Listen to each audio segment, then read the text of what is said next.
Have you ever thought about how much power a simple, everyday object can hold? Well, we're about to explore one of the most important essays of the last century, and it all revolves around a greengrocer, his shop, and a seemingly innocent sign he puts in the window.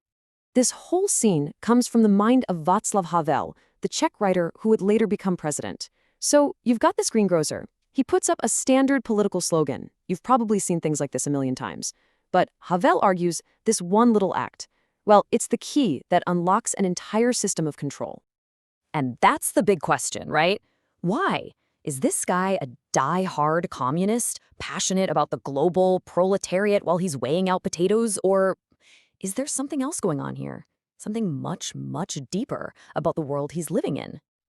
To figure that out, you first have to understand the greengrocer's world. See, Havel said it wasn't your typical dictatorship. He gave it a new name, the Post-Totalitarian System. And its entire foundation was built on lies. Okay, so here's the crucial difference. This isn't just about a scary leader with a big army. No, it's way more subtle. The power comes from this massive, all-encompassing ideology, a web of rules and rituals that pretty much forces everyone to play along. It's like a giant, suffocating play where everyone knows their lines. So how does this actually work? Well, this ideology, it's like a bridge of excuses, letting people rationalize why they go along with everything. It demands complete conformity. And it twists language. A soulless bureaucracy is called popular government. But here's the most mind-bending part. The line between who's a victim and who's a supporter, it runs right through every single person. Everyone is a little bit of both. This is what Havel meant by a social auto-totality. And this, right here, is the engine that makes the whole thing run.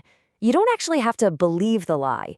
You just have to act like you do. You have to live inside the lie. So by putting up that sign, by casting a vote in a sham election, or just by keeping your mouth shut, you're not just propping up the system from the outside. You are the system. So we've set the stage. Everyone is playing their part.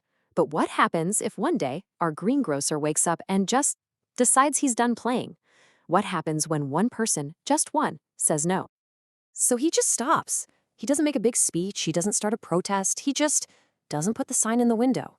A tiny, quiet act of refusal. But in that moment, he's rejecting the whole ritual. He's breaking the rules of the game. He begins, in Havel's unforgettable phrase, to live within the truth. And wow, does the system react. It's not a secret police raid in the middle of the night. It's slower, more personal. He loses his manager position. His pay gets cut. His kids might not get into college. And get this, who enforces it? It's his boss and his own coworkers. Other people, trapped in the very same system, become its enforcers. So you see these two paths laid out. On one side, you've got living within the lie. It's about conformity, obedience. It keeps the system going, but it only gives you this fake, hollow identity. On the other side, by living in truth, the greengrocer chooses authenticity. He chooses responsibility. He gets his real identity back, and in doing so, he just shatters that whole world of appearances. And that's exactly why this tiny act is so incredibly dangerous to the regime. By refusing to play along, he exposes the whole thing as a fragile game. He's basically that little kid in the crowd pointing and yelling, "Hey, the emperor has no clothes." And once one person says it, everyone else starts to see it too. All right, so if one person not hanging a sign can cause that much trouble, what happens when that idea starts to catch on?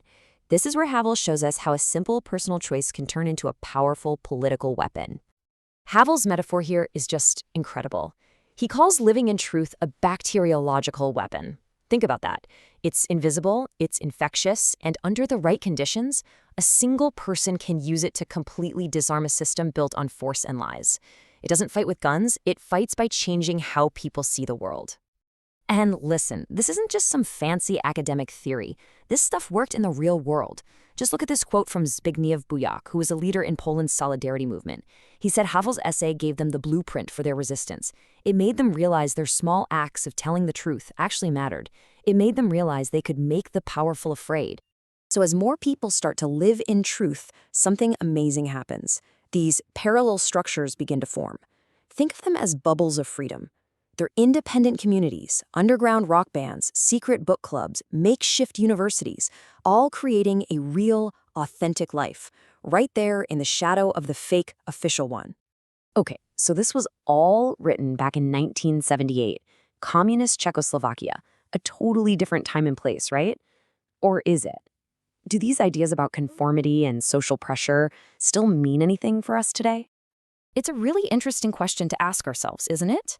Even in free societies, can we sometimes feel that kind of pressure to conform, to publicly agree with things we might not be so sure about?